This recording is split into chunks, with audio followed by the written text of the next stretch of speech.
A huge new feature of part of this Super Duper update is that you can now go ahead and grow your muscle sprouts. Long time requested that you will no longer need to go and visit a dome and pick up more of them, as you'll now be able to grow them in just a regular garden patch. If you grow them just on their own, you'll get 2 back. However, if you load it up with the rotten food, you've got a chance of getting a super duper sized one. The green thumb perk will give you an oversized muscle sprout that you can then go ahead and break into 2. Otherwise, you can halve the time by feeding it rotten meat, and it can reduce the growing time from 60 hours to 30.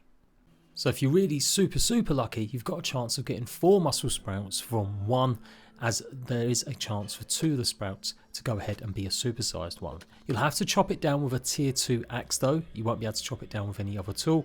So at least tier 2 or tier 3 axe, whereas the rest of them can just be nabbed.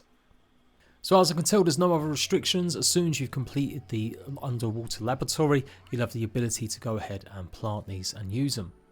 Now, one of the reasons the devs have never done this before, I always assumed, was they wanted us to have to keep going back into the water, because really there is no other good reason other once you've gone through and explored it once.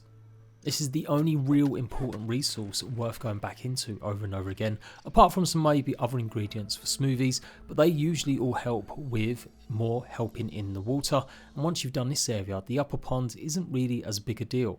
Especially as the upper pond doesn't really have much reason to be swimming around in that either, other than getting the pond moss. So I do hope they make it so that raw science respawns, or we do have more to do with the actual pond laboratory. Otherwise it really is a shame that we just won't be visiting it anymore. It was a bit painful and sucky having to go down to get these every few days, but I did at least give us some sort of excuse. But now that excuse is kind of gone. You can still go down there of course and pick some up, but yeah, now you'll be able to grow your own. I'm sure a lot of players will prefer this method.